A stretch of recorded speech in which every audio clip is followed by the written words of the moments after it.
Welcome to our channel. Today we how to connect Squarespace to Canva for instant brand styling step by step clearly.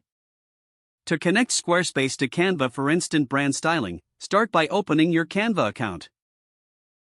Log in to your Canva dashboard. In the left sidebar, click on the Brand Kit option.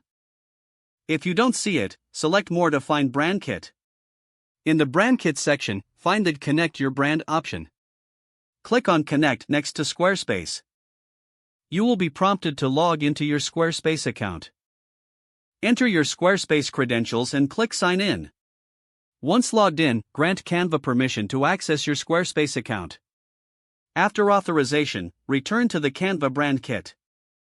You should now see your Squarespace brand settings integrated.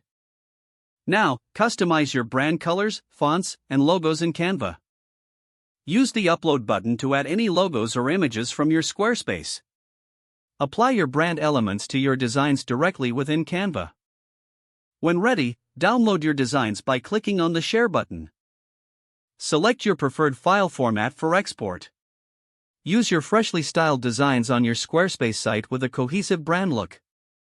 Regularly update your brand kit in Canva to reflect any changes in your Squarespace branding. Enjoy the seamless integration for consistent and professional branding. If the page does not load, refresh the browser or try again in a private or incognito window. Make sure you are using the correct email address, then retype it carefully to avoid small typos. If your password is not accepted, use the Reset option and create a new strong password you can remember. Check your spam folder for verification or security emails, then complete any requested confirmation steps.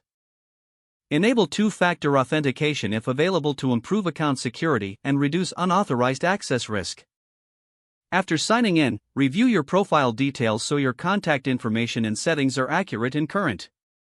If you see an error message, note it down and try again after restarting your device and internet connection. Log out when you finish, especially on shared devices, to keep your account and payment information secure. If the page does not load, refresh the browser or try again in a private or incognito window. Make sure you are using the correct email address, then retype it carefully to avoid small typos. If your password is not accepted, use the Reset option and create a new strong password you can remember. Don't forget to like this video and subscribe to our channel for more step-by-step tech guides.